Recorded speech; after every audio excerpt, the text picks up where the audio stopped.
Hi there. In this video I want to show you the new media recorder that has been introduced with vpin-studio version 3.10. Here we have an overview of this new view, which is part of the tables view and implemented as an additional tab, which also provides a table overview so that you can select the tables and the screens you want to record. And on the right side you also have the recording options with the different screens you've selected for recording.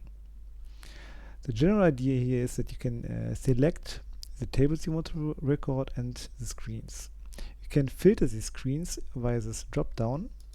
For example, I've disabled the DDMD and popper screen here so that the recording is limited to these three virtual screens, in my case of pinup popper. And for every of the screens you can define different default values, for example the recording options, if existing files should be overwritten or appended, or only recorded if an asset is missing. Additionally, you can define the recording duration and the initial delay and the frames per second. So to give you an example, let's select two tables.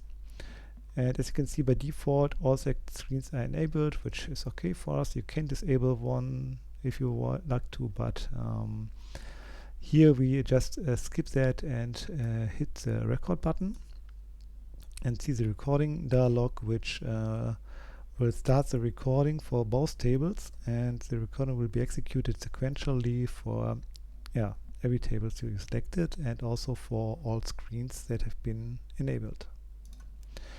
Let's do that, but for example, let's take Harry Potter as an example. Enable that. As you can see, there are right now no assets configured for this table, so I hit the record button and start the recording. And what happens now, as you can see, it is launching the front end. And excuse my setup here, it's a development setup, not a real cabinet, so the screens are a bit messed up. But the game launches and the recording starts, and it will record the play field for about 10 seconds, finish the recording, and will return back to the studio. So we're done. The recording is finished, and as you can see, the assets are now available. Let's take a look. And as I've said earlier, this is a development setup, so the screens are not properly set up, but at least for the backglass you see the recording is working. And yeah, you can continue to record your tables this way and fill your missing medias up this way. The media recorder comes with a second recording mode, which is the so-called in-game mode. You can or you have to enable the in-game recording here for every screen. So the in-game recording will only work for screens that have this flag enabled. They are disabled by default, so you have to enable them. I've already done that. And the second important step is you hit the preferences button, and you have to configure the controller input for the recording. So here I have selected select the numeric number 9 key to start the recording and save the settings.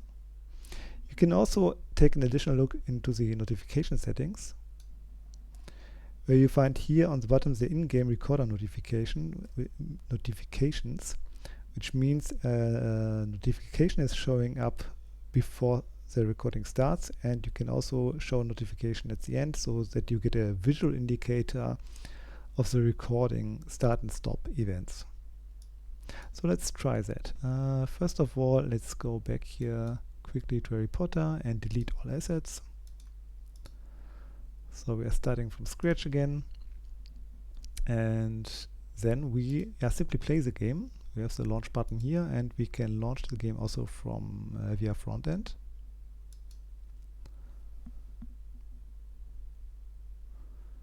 And once again the game starts up.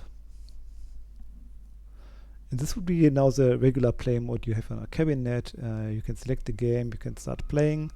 So here I simply start the game. And start it. turn the volume down a bit. And yeah, and yeah, then hits the record button, and you see the amount of seconds to wait, and then you will notice some frame dropping because my development PC hasn't that performance to record so many screens in parallel without losing frames. And the recording is done. We wait and can actually continue playing. And now you can see that the performance is better again because the recording is finished. So let's stop this.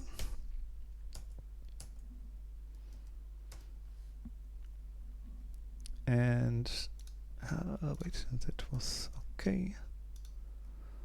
Refresh. And as you can see, once again, we have the recordings done, also from the playfield. Unfortunately, not the correct screen frame, but doesn't matter, you get the idea.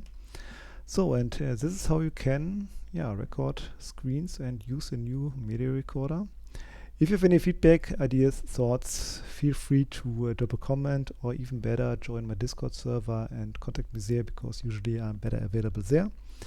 And until then, have fun with recording tables. One additional hint. If you have a multi-screen setup and recording from remote, you can use this embedded cabinet monitor.